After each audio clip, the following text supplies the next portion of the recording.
Le véritable problème des hommes ne se trouve jamais ailleurs. La majeure partie des problèmes que les hommes ont se trouvent en eux-mêmes. Alors bienvenue à cette rubrique Va au sommet avec le Seigneur. Nous sommes à 15 jours, nous sommes en train d'aller doucement pour entrer dans une nouvelle année et nous voulons aborder la clé 9, le pardon et la réconciliation. Bien-aimés dans le Seigneur, le pardon est une clé spirituelle que beaucoup négligent. Pourtant, sans le pardon, il n'y a pas de vraie liberté. Éphésiens 4, verset 32 nous dit « Pardonnez-vous réciproquement comme Dieu vous a pardonné en Christ ». Ce verset nous rappelle que le pardon n'est pas une option, mais un commandement divin, indispensable pour vivre dans la paix et l'unité. Pardonner, ce n'est pas excuser l'offense ou minimiser la douleur. Pardonner, c'est libérer ton cœur de la haine et de l'amertume. Parce qu'il y a des gens, ils sont haineux, ils ont de l'amertume dans leur cœur. C'est choisir de ne pas laisser l'offense contrôler ta vie. Jésus nous a pardonné alors que nous ne le méritons pas. Sur la croix, il dit « Père, pardonne-leur, car ils ne savent ce qu'ils font » dans Luc 23, verset 34. Si le Fils de l'homme a pardonné à ceux qui l'ont crucifié, combien plus devons-nous pardonner à ceux qui nous ont offensés? Le pardon ouvre la porte à la réconciliation. Il restaure les relations brisées et guérit les cœurs profonds, les blessures profondes. Mais il ouvre aussi la porte à la paix intérieure.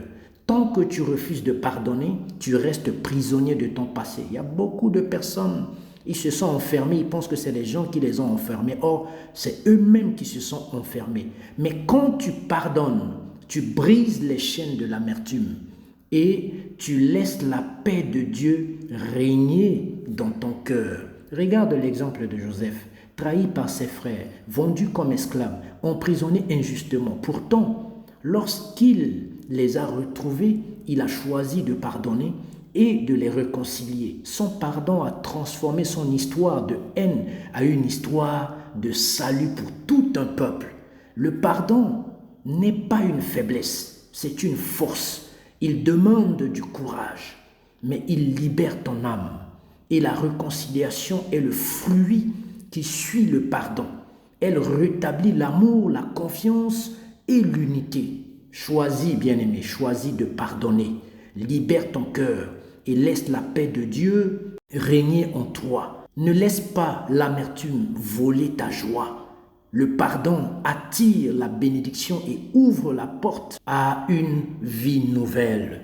Souviens-toi, Dieu t'a pardonné en Christ. Et c'est cette même grâce qui te rend capable de pardonner et de te réconcilier. Marche dans le pardon et tu verras la puissance de Dieu transformer tes relations du moins, et ton cœur. Seigneur, je prie pour une personne. Il y a des gens, quand tu les vois, ils ne sont pas vivants, ils sont morts dans leur cœur, parce que leur cœur est meurtri, leur cœur est condamné. Seigneur, quand tu les vois, ils vieillissent avant l'âge. Or, ils devaient se réjouir.